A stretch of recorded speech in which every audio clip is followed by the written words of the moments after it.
Magandang araw mga kababayan, bigyan po natin ng reaksyon. Ito pong naging content ni Sir Third View, isang kilalang influencer at political blogger.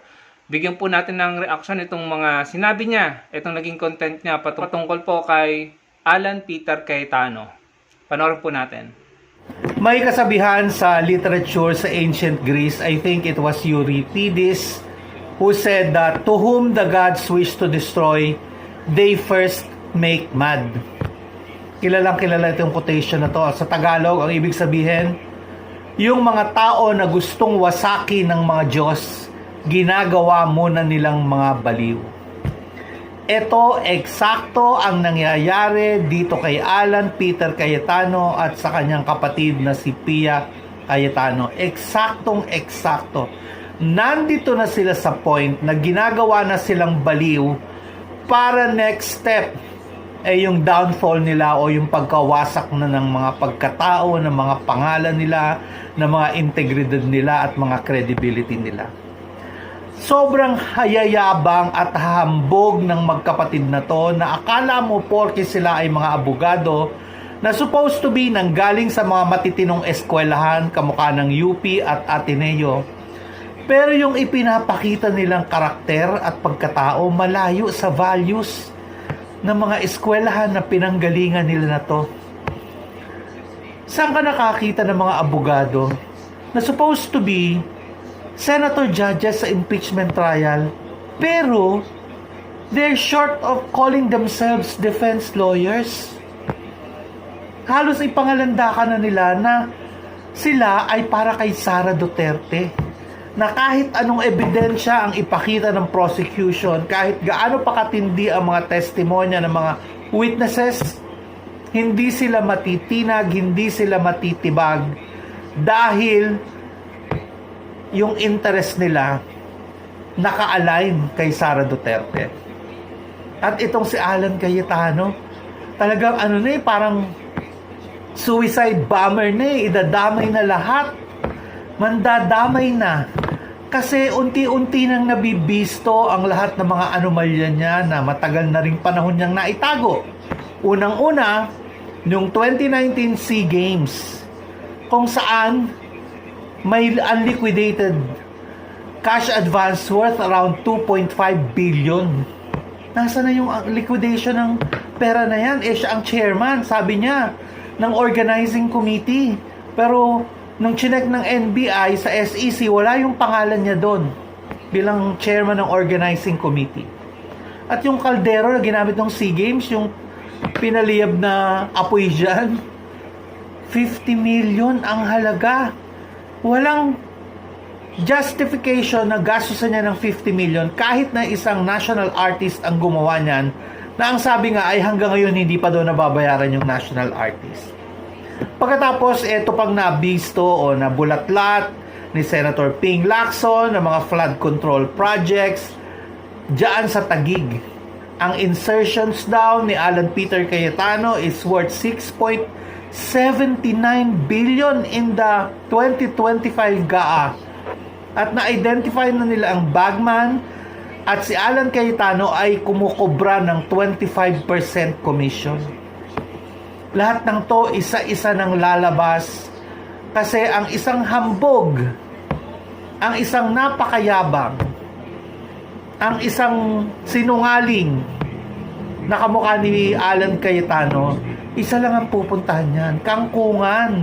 Yan, hahabulin talaga ng karma dahil sa history ng political career niya, wala siyang ginawang matino para sa bayan. Puro sarili niya yung prinoprotectionan niya, sarili niya ang lagi niyang inililigtas, lagi niyang inilalabas. Pero eto, hinahabol na siya ng karma. Karma is real. Kahit ano pang gawin mo, umikot ka pa ng umikot, yung karma dadating at dadating sa'yo. And good luck to you, yung karma mo na milyon-milyon. Kung sino talaga yung pinakamalakas pumutak, kung sino yung pinakamaingay, siya yung pinakamaraming bahong itinatago, pinakamaraming anomalya ang ginawa na gustong pagtakpan. Kung pag-uusapan natin itong mga binulgar ni Senator Ping Lacson tungkol kay Alan Peter Cayetano tungkol sa insertions niya sa 2025 budget na umaabot daw sa 6.79 billion pesos. At yung tinatanggap na komisyon ni Alan Peter Cayetano na 25% sa lahat ng projects, aabot siya ng kulang 1.5 billion. Yan ang nakulimbat niya. At dito lumalabas na yung mga napuntang komisyon kay Bong Revilla, kay Jinggoy Estrada, kay Chis Escudero, at yung kaso ni Marcoleta, barya na lang. Baryang-barya na lang kumpara sa nakuha ni Senator Alan Peter Cayetano. Si Senator Ping Lacson, hindi naman to ilalabas sa publiko ng walang basihan. Bago niya yan sinabi, siguradong may mga ebidensya siyang hawak-hawak, mga documents na magpapatunay na totoo ang sinasabi niya, at sa katotohanan, kilala na daw nila ang bagmen, hindi lang isa yung tagatanggap ni Cayetano ng pera. Ang nakakapagtaka dito, highly suspicious, ay kung bakit hanggang ngayon hindi pa ina-address o sinasagot ni Alan Cayetano ang lahat ng akusasyon na yan sa kanya ni Senator Ping Lacson. Kasi kung yan walang katotohanan sa kadaldalan na tong si Alan Cayetano, sigurado Facebook live niya na yung issue na yan. Pero hanggang ngayon hindi niya sinasagot. Hindi niya sinasagot dahil alam natin na alam niya sa sarili niya na lahat ng sinasabi tungkol sa kanya, sa pagiging corrupt niya, sa pagiging magnanakaw niya, wala na siyang lusot ngayon. At pag nag-umpisa etong investigasyon uli ng Blue Ribbon Committee ng Senado after the SONA, sigurado lalabas lahat ng yan. Lalabas ng lahat ng yan. Patong-patong ang problema, patong-patong ang karmang bumabalik dito sa punyetang Alan Peter Cayetano na to. At tama lang sa kanya. Yung sa SEA Games lang. Sa SEA Games lang, problema na naman yung malaki yan at iniimbestiga na nga siya ng NBI. Imagine nyo, 2.5 billion pesos naman ang funds na unaccounted for. Hindi nila sinasubmit ang mga documents kung saan nila ginamit yung pondo na yan. Saan napunta yung pera na yan? Kapag after 7 years at hindi mo pa na-account yung pera kung saan napunta, malamang sa hindi, sa bulsa na naman niya yan napunta. Sa bulsa niya na nag-end up itong mga pera na to. Ang sinasabi niya, siya ang chairman ng organizing committee, but the documents would prove otherwise. So sinungaling. At pag may ganyang kasinungalingan, may anomalya na pinagtatakpan. Kaya ito, dapat tuloy-tuloy ang investigasyon. Tuloy-tuloy na ito ay mapakulong at mabulok sa bilangguan ang tarantadong ipokrito na to. Buti na lang, kinalaban niya si Senator Ping Lacson. Ngayon, binabalikan siya. Lintik lang ang walang ganti.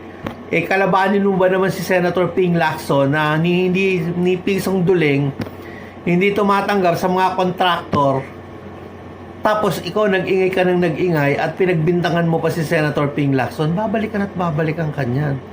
That's how life goes. Ganti-ganti lang yan, di ba? Lalo na sa mundo ng politika. Kaya ngayon, itatag niya ang sarili niya, ihanda niya yung mga sasabihin niya, magdasal siya na nakaluhod mula umaga hanggang hating gabi para makalusot siya dyan sa issue na yan na I'm sure malabong mangyari na malulusutan niya yan. Ito lang po masasabi ko dyan mga kababayan. Sa tingin ko po, opinion lang naman ito, and sa tingin ko ito po yung mangyayari. Bago po matapos ang termino ni President Marcos Jr., mukhang magiging konti na lang po o onti na po ang ating mga magiging senator. Malalagas po ang karamihan sa kanila. Bakit po nasabi? Una, nabanggit po ni PBBM na may mga kaso na isasampa sa pinsan niya, ang ombudsman, ano?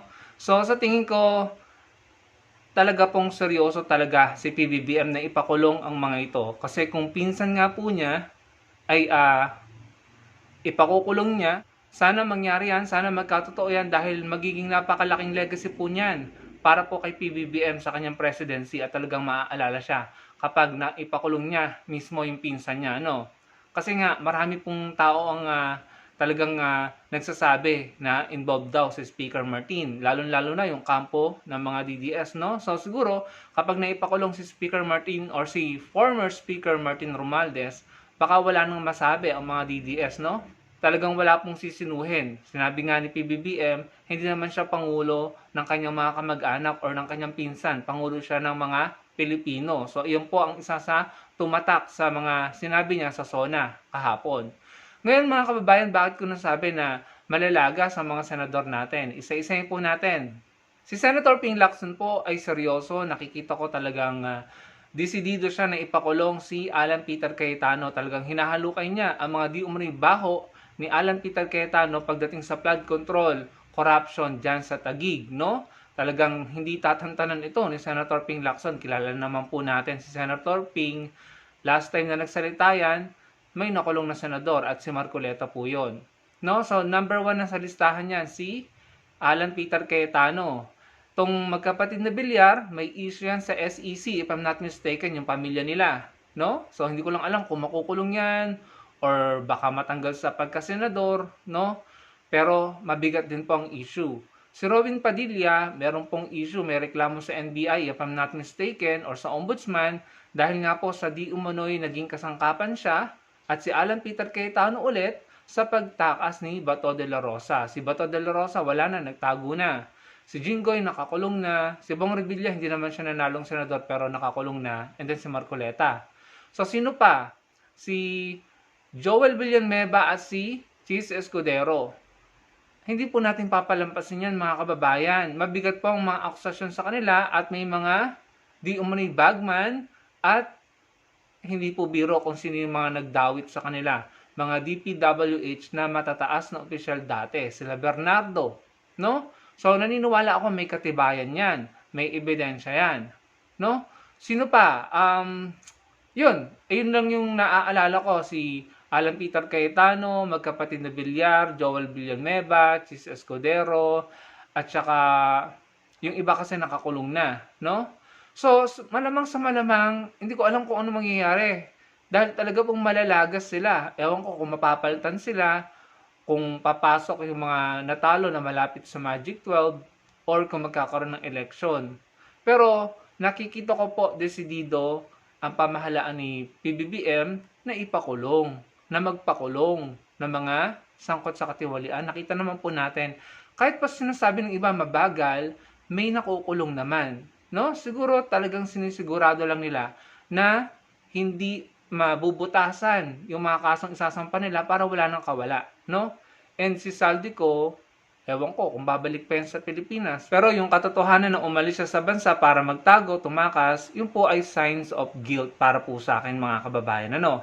So, yung mga sinabi ni Sir Third View patungkol kay Alan Peter Cayetano, ngayon, na-realize natin kung sino pa yung madasalin, yung laging kumukuda ng Bible verse, yung akala mo hindi makabasag pinggan, akala mo santo, no? Pine-present ang mga sarili nila na anti-corruption, mababait, mabubuti, lumalaban sa korupsyon, pero hindi mo naman nakita ang sumama sa rally na laging may Bible verse na baon. Meron naman palang mga di umano'y bahong itinatago ayon po kay Senator Ping Lacson, no? So good luck na lamang sa inyo. Lahat naman kayo pare-pareho kayong mga DDS Chinators, ika nga, no? Sa social media ang tawag sa kanila yung mga DDS Chinators, no? So makukulong talaga kapag talaga kayo ay na patunayan na may kasalanan sa mga Pilipino. So yun lamang mga kababayan. Kailangan na po talaga nating linisin ang ating gobyerno at siguraduhin hindi na makakatakbo, hindi na makakabalik at matatanggal silang lahat na may ginawang katiwalian at kasalanan sa mga Pilipino. Para sa 2028, fresh na fresh po mag-start ang mga Pilipino. Start ulit tayo ng sariwang-sariwang Pilipinas, bagong Pilipinas, fresh na fresh, good governance para maiangat po natin ang buhay ng lahat ng ating mga kapwa Pilipino. Kailangan magtuloy-tuloy ito, Hindi pa pwede na magluluklok po tayo ng presidente na palalayain na naman ang mga may kasalanan sa Pilipinas, sa mga Pilipino. Palalayain na naman ang mga magnanakaw, ang mga korap. Tapos balik na naman sa pagnanakaw. Balik na naman sa pangungupit ng pera ng taong bayan. Balik na naman sa sindikatong gawain nila. Ay, wala po tayong patutunguhan pag ganyan tayo. Magpapakulong, palalayain ng susunod na presidente. Yung susunod na presidente, ipapakulong na naman. Tapos yung susunod, papalayain na naman. Para po niloloko natin ang ating mga sarili. Kaya siguraduhin natin sa 2028, ang mananalo ay yung magpapatuloy ng paglaban sa katiwalaan at korupsyon sa bansa natin. Ipakukulong ang mga sindikatong politiko para magtuloy-tuloy po ang paglinis sa gobyerno at pag-unlad ng bansa natin, mga kababayan. Yun lamang po. Salamat po sa panonood.